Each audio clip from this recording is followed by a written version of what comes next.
다 같이 하나님의 말씀 함께 보도록 하겠습니다. 창세기 26장. 창세기 26장 22절 말씀입니다.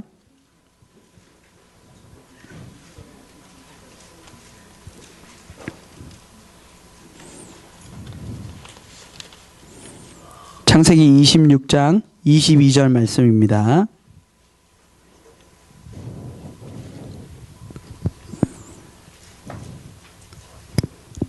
다 찾으셨죠? 창세기 26장 22절 말씀입니다. 다 찾으셨으면 한 목소리를 함께 읽도록 하겠습니다. 시작.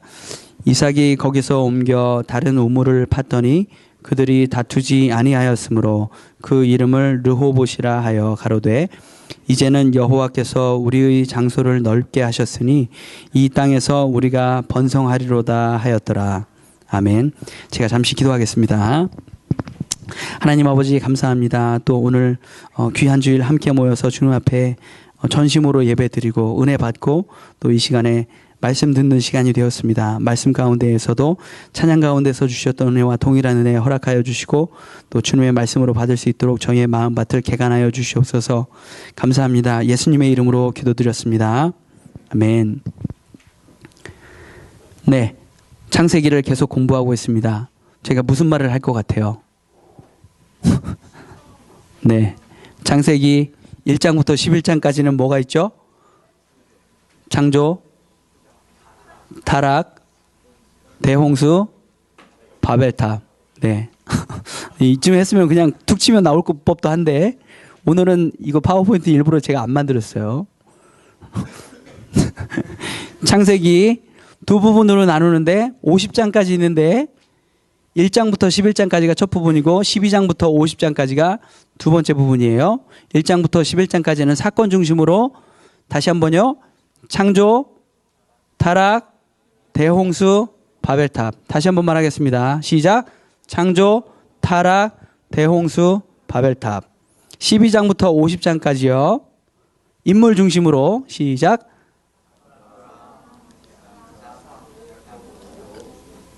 네. 아브라함, 이삭, 야곱, 요셉이에요. 시작. 아브라함, 이삭, 야곱, 요셉. 오늘 살펴볼 내용은 아브라함은 이제 지난주로 끝났고요. 오늘 살펴본 내용은 이삭에 관한 내용이에요. 이제 아브라함, 이삭, 야곱, 요셉 중에서 이삭에 관한 내용인데 이삭은 오늘 한 번으로 끝납니다. 성경에서도 이삭에 관한 내용은 그렇게 많지가 않고요. 성경에 있는 이삭의 삶 자체가 그렇게 드라마틱하지가 않고 좀 단조로워요. 네. 그래서 오늘 한 번이면 충분하다고 생각이 되어집니다. 오늘 본문하고 관련된 배경을 간략하게 설명을 해드리자 그러면 이삭은 아버지 아브라함이 이제 죽고 난 다음에 브엘라 헤로이라는 곳에서 살았어요. 이것도 이제 가나안 지역으로 추정이 되는데 아버지 아브라함 때 흉년이 들어서 이제 아브라함이 애굽으로 옮겨간 일이 있죠. 근데 다시 한번 그 땅에 이제 이삭이 살던 때에 흉년이 들어서 블레셋 사람들의 지역인 그랄 땅에서 살게 돼요. 그런데 아버지 아브라함 때에도 애굽으로 갔다가 다시 올라오면서 그랄 지역에서 살았던 시기가 있어요. 그때 아브라함이 그 지방에서 우물들을 많이 팠던 것 같은데 그 아브라함이 사는 동안에 팠던 우물을 아브라함이 죽고 난 다음에 그 그랄 지역 블레셋 사람들이 그 우물들을 다 막았어요. 다 메꿔놨어요. 그랬는데 이삭이 이제 그랄 지역에서 이제 흉년이 들어서 조금 약간 애굽까지는 아니고 그랄 지역에 이제 내려와서 살게 되면서 그 우물들을 다시 팠어요. 아버지 아브라함이 팠던 우물들을. 그래서 메꿔놓던 우물을 하나 팠는데 그 블레셋 사람들이 와가지고 이 우물 우리 거니까 내놔라 이렇게 막 하니까 그 우물을 그냥 양보를 했어요. 그런 다음에 우물을 다시 하나 또 팠는데 블레셋 사람들이 와가지고 이 우물 또 우리 거라고 해가지고 다시 그 우물을 그냥 또 양보했어요. 그러고서 지역을 약간 옮겨가지고 우물을 다시 팠는데 이 우물이 오늘 본문에 나오는 그 이삭이 판 우물이고 르호봇이라고 불렀다고 본문에 나오죠. 여기서 이제 블레셋 사람들이 더 이상 시비를 걸어오지 않아가지고 그 우물 이름을 르호봇이라고 짓고서 이제 거기서 농사를 시작하게 돼요. 그러고서 원래 부자였지만 더 큰 부를 이루게 되죠. 오늘 본문에서 집중해서 살펴보고자 하는 것은 이삭이 블레셋 사람들을 대하는 태도, 거기에서 우리가 뭘 배울 수 있는가, 이것을 보기 원합니다. 블레셋 사람들이 이삭한테 와가지고 번번이 부당하게 자기가 애써 파놓은 우물을 내놓으라는데도 이삭은 두말하지 않고 우물을 2번이나 내줬어요. 사실 이삭의 이런 행동이 정말로 이삭이 막 정말 착한 사람이라서 그랬던 건지, 아니면 블레셋 사람들의 지역에서 살면서 그 지역 사람들이 무서워서 그렇게 했는지는 정확히는 알 수 없어요. 그러나 이유야 어쨌든 간에 이삭이 자기를 향해서 악하게 달려드는 사람들에 대해서 이렇게 발끈해가지고 홧김에 일을 처리하지 않고 지혜롭게 처신했다는 것은 분명한 사실이에요. 그리고 이 지혜로운 그 행동을 근거로 해서 하나님이 더 이삭을 축복을 해주시는 그 근거가 되기도 해요. 그래서 그 농업이 더 성장을 하고 더 큰 부를 이루게 되기도 했다고 말씀에서 성경 말씀에 그렇게 기록하고 있습니다. 그래서 이것을 주제로 해가지고 악을 대하는 우리의 태도가 어떠해야 되는지 살펴보기 원해요. 그 사실 이 말씀 준비하면서 조금 고충이었다면 그러면 이삭한테 좀 되게 특이하다 할 만한 이런 사건이 없었기 때문에 어떤 방향으로 잡아야 될 것인가, 거기에 고민을 굉장히 많이 했어요.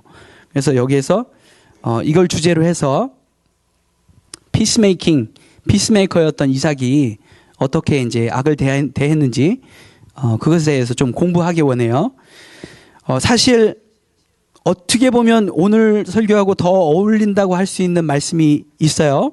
로마서 12장 17절부터 21절까지를 함께 보도록 하겠습니다. 로마서 12장 17절부터 21절까지 스크린 보면서 함께 읽겠습니다. 시작. 아무에게도 악으로 악을 갚지 말고 모든 사람 앞에서 선한 일을 도모하라. 할 수 있거든 너희로서는 모든 사람으로 더불어 평화하라. 내 사랑하는 자들아, 너희가 친히 원수를 갚지 말고 진노하심에 맡기라. 기록되었으되 원수 갚는 것이 내게 있으니 내가 갚으리라고 주께서 말씀하시니라. 내 원수가 줄이거든 먹이고 목마르거든 마시우라. 그래야므로 내가 숯불을 그 머리에 쌓아 놓으리라. 악에게 지지 말고 선으로 악을 이기라. 아멘. 보통은 우리는 그 악에게 악으로 대처할 때가 많다는 거예요. 근데 그것이 지혜롭지 못한다는 것이죠. 그러니까 우리의 뭐 철천지 원수라고는 할 수는 없지만은 우리한테 해코지를 하는 사람들, 그런 사람들을 우리가 종종 만날 수가 있는데, 그런 사람들이 여기서 말하는 이제 원수라고 할 수 있다 그러면은 그 사람들이 해코지를 해올 때 여기 19절에 잘 보면 내 사랑하는 자들아 너희가 친히 원수를 갚지 말고 진노하심에 맡기라 이렇게 돼 있죠. 그러니까 이 말씀에 근거를 해서 보자 그러면은 일단은 크리스천은 거기에 대한 지혜가 생각나지 않거든.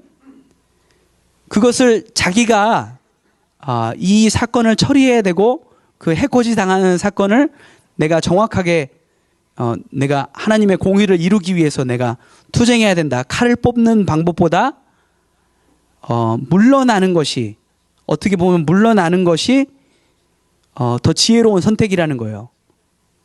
진노하심에 맡기라 하는 것은 하나님의 진노하심에 맡기라는 거예요. 그 우리 사극에 보면 가끔 나오죠. 내 이놈 하늘이 무서운 줄 알아라, 뭐 이런 말씀이 있죠. 비슷한 개념이라고 볼 수 있어요. 어떻게 보면 우리가 직접 우리한테 악을 행하는 사람들한테 우리가 힘을 길러서 무찌르고 공의를 이루고 원수를 직접 갚아라 이게 아니고, 원수를 직접 갚지 말고 하나님의 진노하심, 하나님이 심판이 그에게 임할 때까지 우리가 기다릴 줄 알아야 된다는 거죠. 어찌됐건 다투는 것은 지혜로운 것이 아닌 것 같아요. 다툼을 걸어오는 쪽을 이제 악이라고 했을 때 우리가 같은 방법으로 반응을 하게 되면은 이제 다툼이 성립이 되는 것이죠. 다시 말해서 한쪽이 야, 싸우자. 이렇게 했을 때 다른 한쪽이 그래, 싸우자. 이렇게 했을 때 싸움이 된다는 거예요. 그러니까 만약에 한쪽이 야, 싸우자 했는데 싸움이 안 되도록 하는 가장 빠른 방법은 뭐예요? 미안하다. 미안하다. 내가 졌어. 내가 졌어. You won. 뭐 네가 네 똥 굽다. 뭐 많이 할 수 있죠. 이런 거. 가장 빠른 방법이에요. 피할 수 있다는 거예요. 싸움이 날 때 잘 들여다보면은 말다툼을 많이 포함해서요. 뭐 주먹다짐하고 그러는 경우가 가끔 있지, 있는 애들은. 이제 말다툼을 하여튼 어떤 형태건 다툼을 이제 잘 들여보면은 굉장히 많은 경우에 뭘 가지고 싸우냐. 그러면 네가 맞냐 내가 맞냐의 다툼인 경우가 굉장히 많다라는 거예요. 생각나시죠? 친구들하고 싸울 때 네가 맞냐 내가 맞냐. 부모님하고 싸울 때 부모님하고 싸운다는 표현이 좀 그런가? 부모님한테 부모님은 혼내고 난 대들 때, 네, 그럴 때 어떻게 해요? 그냥 혼나고 있어요? 온혁이 굉장히 지혜로운 친구네? 진노하심에 맡기는 거야? 직접 갚지 않고? 그래? 누구든, 네, 죄송합니다. 아무튼, 싸움을 하는 사람들의 논리 자체는 내가 맞냐 네가 맞냐니까 그 논리 자체는 완전히 양극단에 있어서 이게 반대편에 서 있지만은 그 둘이 공통점이 있다 그러면은 뭐예요? 나는 맞고 너는 틀렸다예요. 나는 맞고 너는 틀렸다. 그러니까 이 싸움은 얼핏 보면은 그 논리에 관한 싸움인 것처럼 보이죠. 그러니까 그러니까 어떤 경우에는 권위 있는 사람이 그 정답에 관해서 정확히 알고 있을 만한 사람이 이게 전문가가 와가지고 그 상황을 해결해 줄 수 있을 것 같아요. 그 정답을 딱 던져주면. 그러니까 그러니까 그쪽 방면의 전문가인데 이거는 이 사람의 말이 옳습니다. 그러면은 싸움이 끝난다. 이렇게 생각을 해볼 수 있지만은 실제로 그 싸움은 끝나지 않더라는 거예요. 잘 생각해 보세요. 여러분들이. 어떤 경우에 이제 그 논리 대 논리로 이렇게 치고받고 싸우는 것 같아가지고 막 이렇게 싸웠을 때 저쪽이 맞는 것처럼 이게 진행이 되고 내가 점점 불리해졌어요. 그러고서 그때 상황이 이렇게 무마가 되는 것처럼 이게 해결이 되는 것처럼 이렇게 됐어요. 잠시 소강 상태가 됐어요. 휴전이 됐어. 그럼 어때요? 내 마음속에서는 그 논리를 기꺼이 인정하고 싶습니까? 그렇지 않죠? 자존심이 이렇게 막 부득부득 올라오면서 이게 틀림없이 이게 내가 맞다고 할 만한 뭔가 있을 텐데 자기 논리도 찾기 시작하고 복수심에 불타서 다음에 한번 건수 잡히기만 해봐라. 이런 적 없으세요?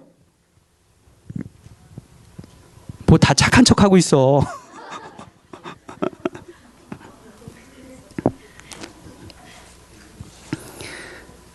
제가 이게 지금 얘를 좀 더 센 걸로 했어야 되는데 이게 조금 좀 아쉬워. 예를 들어서 도현이가 어디 갔지?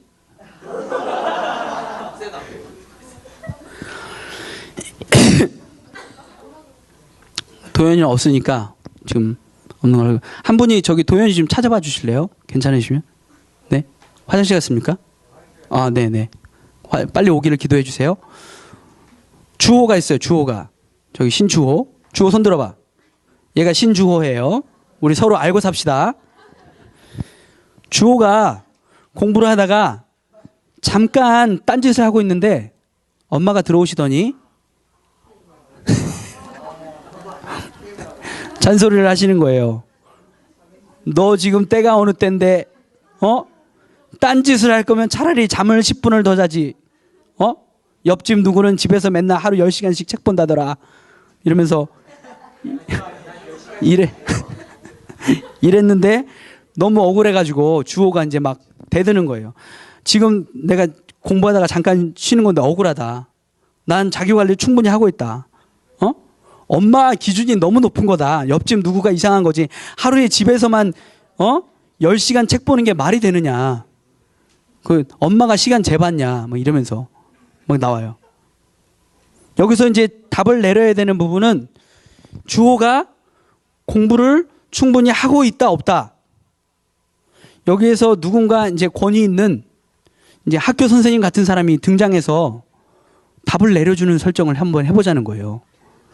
그러면 갑자기 이렇게 둘이 싸우고 있는데 초인종이 울리는 거예요. 띵동 하더니 학교 선생님이 가정 방문을 오셨어요.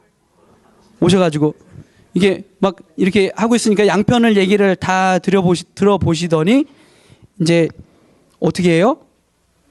어머님, 그거는 주호에게 좀 너무 지나치신 요구 같습니다. 제가 데리고 있는 학생들 중에 대부분은 하루에 10시간씩 책을 보지 않고 있습니다. 10시간씩 자는 애들이 대부분입니다. 이렇게 해줬다 치자는 거예요. 그럼 주호 편이 이겼어요. 논리가 이제 성립이 되고 전문가가 나와가지고 정답을 줬단 말이에요. 그럼 어머님이 어떻게 해요? 선생님 앞이니까 당장은 물러나죠. 아, 네, 그렇군요. 그러면서 뒤돌아 끙 하겠죠. 그 복수심에 불타게 된다는 거예요. 그럼 다음에는 어떻게 돼요? 기준을 낮춰가지고 공격하겠죠. 야, 옆집에는 5시간 책 본다더라. 뭐 이런 식으로 될 수가 있다는 거예요. 그게 실제로 논리 같지만은 그 논리가 해결돼서 그게 결판이 나면은 그게 기계지 사람이겠습니까? 그 씹는 말에 대한 싸움이 아니더라는 거예요. 우리가 진짜 싸우고 있는 것들은. 그 말다툼 할 때 많이 하는 얘기들이에요. 근데 어떻게 그런 말을 할 수가 있어, 나한테. 어떻게 해요? 그러면 그 사람도 감정이 이제 서로 이제 막 상체기를 내기 시작한 거예요. 그러니까 그 겉으로는 이렇게 치고받고 안 해도 그냥 영적으로 보자 그러면은 막 머리채 잡고 막 난리가 난 거죠. 그러면서 막 정신적으로는 막 상처를 주기 시작하는 거예요. 그럼 상처를 한번 받았으면 어때요? 아프니까 한번 이렇게 할 수 있잖아요. 뿌리치느라고. 아, 아파 이렇게 하고서 했는데 상처를 준 거예요. 너 어떻게 날 칠 수가 있어? 또 그렇게 되고. 이해하시겠어요? 우리가 정말 싸우는 많은 경우들은 한 발만 물러서서 보면 진짜로 내가 목매고 있는 그 논리에 대한 엄마 내 말이 맞잖아. 이게 맞는데 엄마 어떻게 어떻게 그런 식으로 생각을 할 수가 있느냐. 난 도대체 이해가 안 간다. 엄마 논리가 이해가 안 가는 게 아니고 실제로는 어때요? 이해하기 싫은 거예요. 엄마가. 엄마는 어때요? 자식이 이해하기 싫은 거예요. 뭐 부모님들이 그런 거짓말 잘하죠. 뭐 10손가락 깨물어서 안 아픈 손가락 없다. 더 사랑하는 자식 있어요.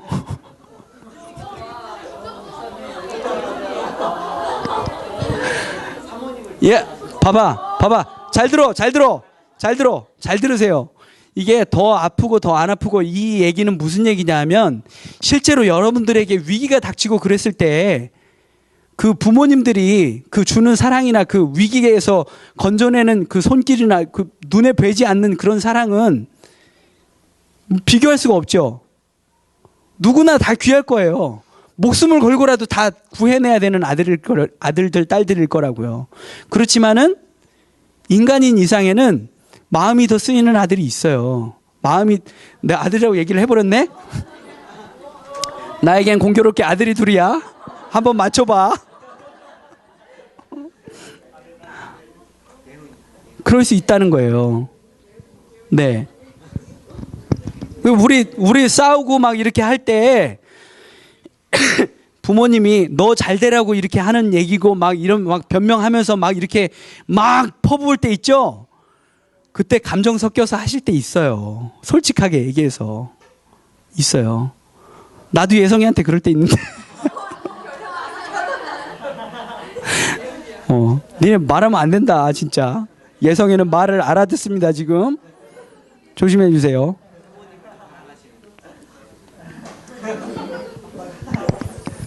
그래서 정말로 싸움이 벌어지고 다툼이 벌어졌을 때 이 한 걸음을 더 가서 더 물러나 가지고 이 상황을 바라볼 줄 아는 정말 지혜로운 사람이 됐으면 좋겠어요.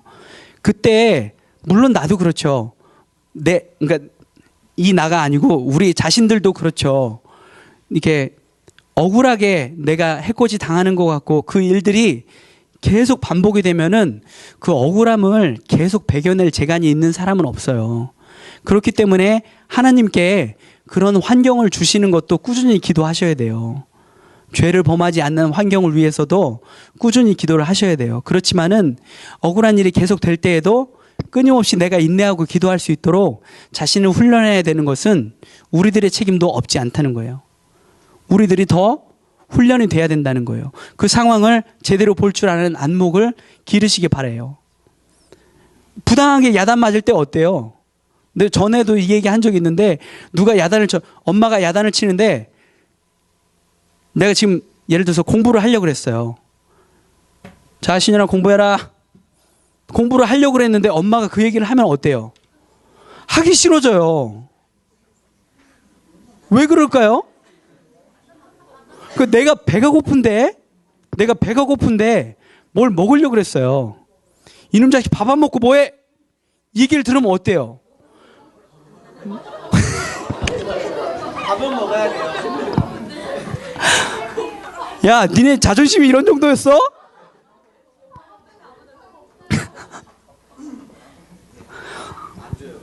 네. 니네는 듣지 마, 내 얘기. 배가 고픈데도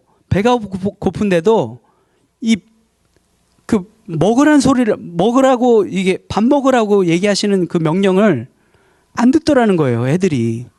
왜 안 들을까요? 그렇게 생각할 때 인간 속에 드는 생각이 뭐냐면 나는 지금 저 사람의 명령에 의해서만 움직이는 사람인 것 같은 생각이 드는 거예요. 나는 자유를 잃어버리고 있는 것 같은 생각이 든다는 거예요.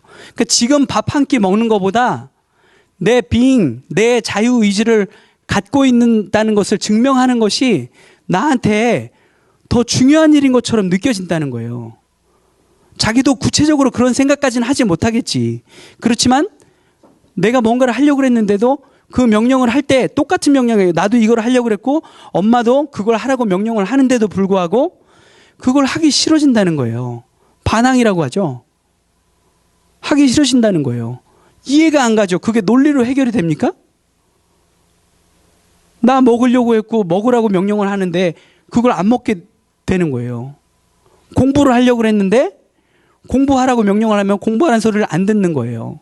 왜냐 그러면 내 being이 훨씬 더 중요하니까요. 내 위치가 더 중요하다는 거예요. 물론 어른들의 책임도 굉장히 커요. 그 위치를 찾아주고 그걸 존중을 많이 해줬을 것 같으면은 그런 반감들이 굉장히 적었을 거예요.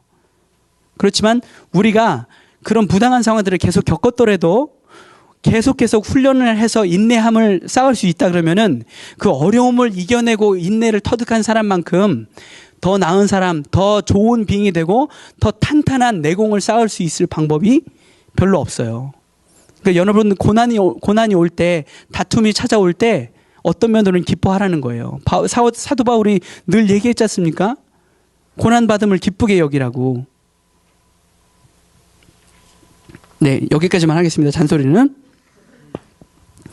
그렇다면 여기서 악을 악으로 갚지 말고 악을 악으로 대적하지 않고 다툼을 다툼으로 받아치지 않고 그러면서 악에게 지지 말고 그러면서 또 지지는 말아야 돼요. 양보는 하라 그러면서. 선으로 악을 이기라는 말씀을 우리가 어떻게 받아들여야 될까요? 일단은 어렵게 생각하실 건 없어요. 굉장히 어렵다고 생각하시면 돼요. 일단. 그만큼 어려운 일이에요. 로마서 16장 19절 보겠습니다. 로마서 16장 19절 다 함께 시작. 너희 순종함이 모든 사람에게 들리는지라. 그러므로 내가 너희를 인하여 기뻐하노니 너희가 선한데 지혜롭고 악한데 미련하기를 원하노라. 악한 방법을 생각하는 쪽으로는 아주 그냥 미련퉁이가 되어도 좋다는 거예요. 그렇지만 선함을 실천하는 데 있어서는 좋다. 나에겐 지금 더 원하는 것이 없어. 여기에서 머무르면 안 된다는 거예요. 그만큼 우리가 침노해서 천국을 얻는다고 표현하는 것처럼 선한 데에 지혜롭기를 더 많이 욕심을 내셔야 돼요. 선한 데에 지혜로울 수 있도록. 그렇지 않고서는 악을 악으로 갚지 않고 선으로 악을 이긴다는 것이 불가능합니다. 왜냐하면 악한 쪽에서는 자기 의도와 상관없이 악한 방법이든 선한 방법이든 수단 방법을 가리지 않고 다 나에게 공격해 올 수 있고 다 다가올 수 있어요. 그러나 우리 크리스천이 가져야 될 방법은 뭐라고요? 선으로 악을 이겨야 되는 거예요. 선함만 가지고 선과 악을 다 상대해야 된다는 거예요. 그들이 오는 방법을 다 상대해야 된다는 거예요. 그들은 수단과 방법을 가리지 않고 우리한테 달려오지만은 우리는 수단과 방법을 가려가면서 해야 되기 때문에 곱절의 노력이 더 필요한 거예요. 우리한테는. 그만큼 더 많은 고민이 필요한 거예요. 여러분들 천국을 쉽게 얻으려고 그렇게 생각하지 마세요. 거저 얻는 것이 맞지만 하나님을 의지하려고 하는 우리의 노력은 변함없이 지속돼야 된다는 거예요. 우리한테 하나님이 필요함을 우리가 계속 배웠죠? 그 하나님을 부여잡으려고 하는 노력이 기반이 되어서 끊임없이 우리에게 주신 지혜를 가지고 그 사람들한테 어떻게 선으로 우리가 다가가고 어떻게 선으로 그 사람들을 제압할 것인지를 연구를 하셔야 돼요. 그러면 엄마가 악한 방법으로 쉬는 시간에마다 잠깐씩 들어와가지고 나를 염장을 지르고 이제 가요. 연구를 하셔야 돼요. 연구를 하셔야 돼요. 어떻게 하면 내 쉬는 시간을 들키지 않을 수 있을까? 선하게 들키지 않을 수 있을까? 어떻게 하면 내가 50분 공부하고 10분 쉬는 동안이지만 엄마가 들어오는 패턴을 보면은 매 시간 한 50분쯤에 들어오는 것 같아. 그러면 내가 쉬는 시간을 매 시간 한 30분 정도의 쉬는 시간을 가지고 40분부터는 다시 공부를 해야겠다든지 구체적으로 고민을 하시라는 거예요. 엄마하고 관계가 멀어지고 있습니다. 그러면 여러분 쪽에서는 어떻게 해야 돼요? 부모님만큼의 어토리티가 없고 부모님만큼의 권력이 없으니까 그냥 그 자리에 앉아 있으면 되는 거예요? 나는 어린애고 그 사람은 어린이니까 내가 상대해서 이길 수 없는 그런 존재니까 내가 그냥 그 자리에 있어야 되는 거예요? 부모님과 평화하기 위해서 얼마나 노력을 하시느냐는 거예요. 그러니까 이미 부모님과 평화하신 분들은 하나님께 많이 감사하시기 바라요. 그렇지 않은 사람들 여기 얼마나 많은지 몰라요. 예성이도 부모님을 생각하면서 이런 생각을 많이 하려는지 모르겠어요. 예수님께서 하신 말씀 중에는 지금 선한데 지혜롭고 악한데 미련하기를 원하노라 이거보다 더 드라마틱한 표현을 쓰셨어요. 함께 보겠습니다. 마태복음 10장 16절이요. 시작. 보라, 내가 너희를 보냄이 양을 이리 가운데 보냄과 같도다. 그러므로 너희는 뱀같이 지혜롭고 비둘기같이 순결하라.